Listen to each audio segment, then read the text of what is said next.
A partir de 1º de janeiro de 2027, se você quiser transferir as suas criptomoedas para a sua Cold Wallet, a sua autocustódia, ou mesmo para uma exchange no exterior, a instituição que está segurando esse ativo pode retê-lo por até 24 horas. Não se trata de um phishing nem boato de Telegram. É a Resolução Banco Central do Brasil 584, que foi publicada na última sexta-feira.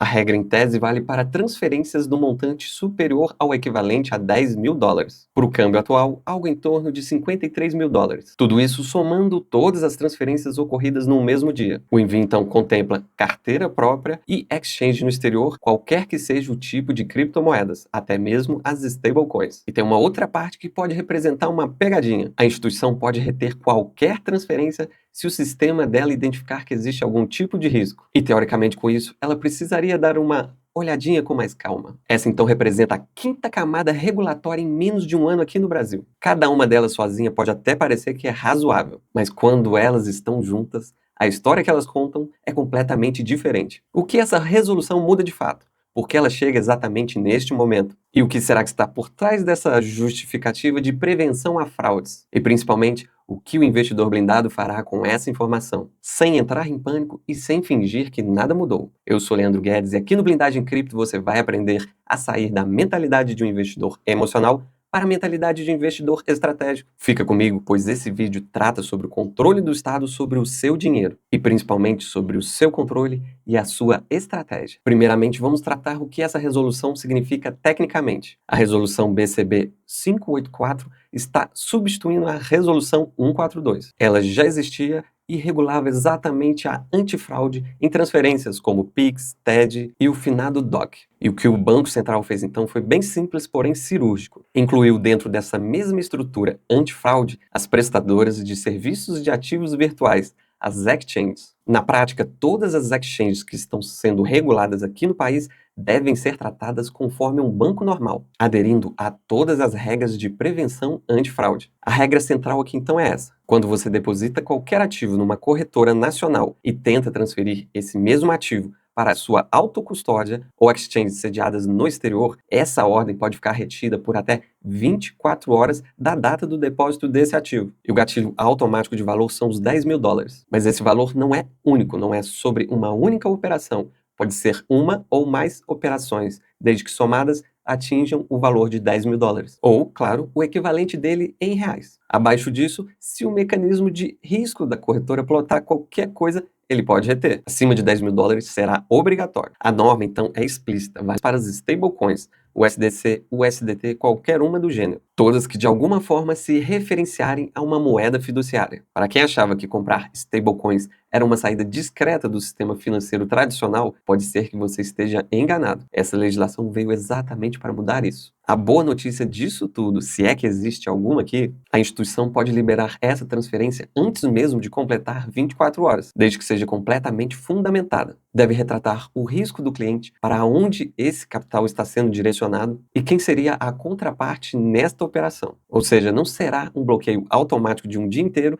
para todos os casos. Mas tem um lado ruim. Se de alguma forma o Banco Central identificar que essas instituições estão liberando operações mais do que deviam, sem um devido controle também, pode ser que aumente o prazo para essa retenção. Em casos mais extremos, ele pode obrigar essa mesma exchange a reter toda e qualquer transferência, mesmo abaixo dos $10.000. Ou seja, as 24 horas não é um teto, e sim um piso para fundamentar. Agora então vamos fazer uma análise que vai diferenciar quem apenas lê manchete de quem entende o que está sendo dito. Essa resolução 584 não é um evento isolado. É a 5ª peça de um quebra-cabeça que começou em novembro do ano passado. Em novembro de 2025, as resoluções 519, 520 e 521 criaram as SAVs, as Sociedades Prestadoras de Serviços de Ativos Virtuais. Passou a exigir, então, capital mínimo regulatório, CNPJ dessas empresas aqui no Brasil, e passou também a exigir a identificação de clientes que possuíam carteiras autocustodiadas, em casos de transferências de recursos dessas entidades para as carteiras de autocustódia. Já em julho de 2026, a Resolução 580 encaixou as exchanges em categorias do tipo 3 para fins de supervisão prudencial. Na prática, passaram a ser tratadas como corretoras de valores para efeitos de capital,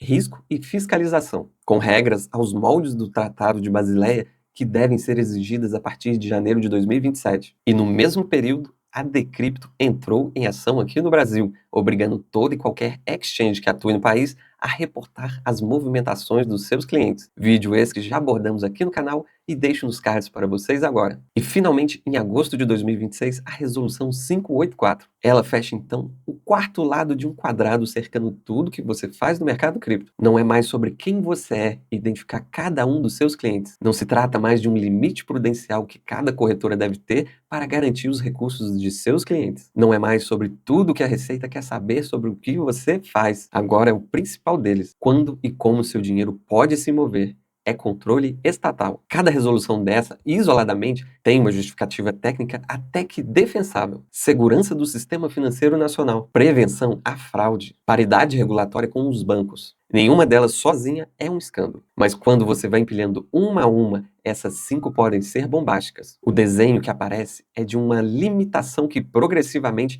vai cercando todos os movimentos dentro do mercado cripto. Tudo que estiver em cripto sendo rodeado pelo sistema financeiro tradicional, identificação, dados de clientes, dados fiscais, tudo isso deverá ser reportado. E é esse desenho que é interessante que a gente possa entender, não apenas cada uma dessas resoluções isoladas. Antes de qualquer leitura mais cética, que eu já vou apresentar logo a seguir, é justo apresentar quais são os argumentos do Banco Central do jeito que ele é, não como uma versão tendenciosa. O Banco Central então chama essa resolução de medida exclusivamente cautelar. Ela serve para análises de risco e não tem um condão de retenção do capital do cliente por tempo maior do que o desejado, o que não vai tornar indisponível os recursos do cliente. Em todos os casos, a instituição financeira deve avisar ao seu cliente. Deve explicar também que é um caráter temporário e ela deve, ao final da análise, liberar ou rejeitar essa transferência. O problema central que essa norma está mirando realmente existe. Vários golpes de Pix, golpes de suporte técnico, sequestros relâmpagos com transferências são os tipos de fraude que crescem dia a dia aqui no Brasil. E um caminho muito usual atualmente são os recebedores dessa transferência automaticamente convertem em stablecoins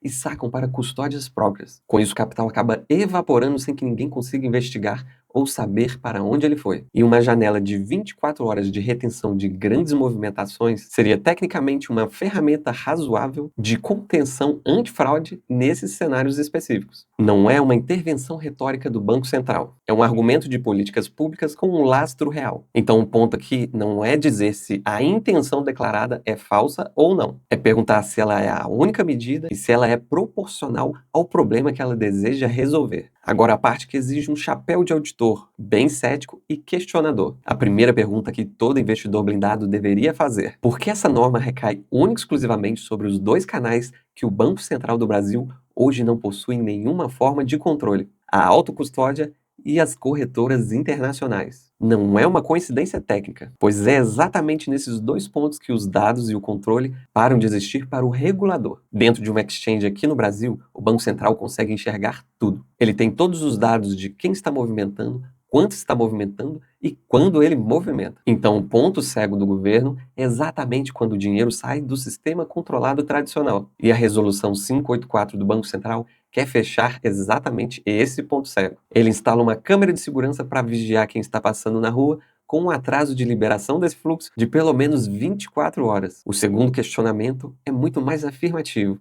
Isso já estava previsto desde novembro do ano de 2025 e o mercado avisou que ia acontecer. A AB Token, na época, chamou isso de um retrocesso para o desenvolvimento do mercado. À época, ela tratou isso de barreiras institucionais para regular e controlar o capital para dentro de jurisdições mais equilibradas, traduzindo isso para fora do Brasil ou para fora do radar deles. E o terceiro questionamento é o que eu acho mais sério: identificar o usuário de uma carteira autocustodiada, que já era previsto pela Resolução 521. Na prática, vai funcionar com o cadastro de usuário de quem usa o quê, quando movimenta e quais os seus endereços, criando assim um banco de dados dentro de um banco central que tem um histórico vasto de vazamento de dados dos seus clientes. Seria uma exposição direta de quem possui, quanto possui e onde possui o capital cripto. Junta tudo isso com a Decrypto, que já manda todo esse tipo de informação para a Receita Federal. Some isso a sistemas como o CryptoJude, que pode reter as suas criptos em qualquer corretora. O quadro completo aqui, então, não desenha apenas para um banco central querendo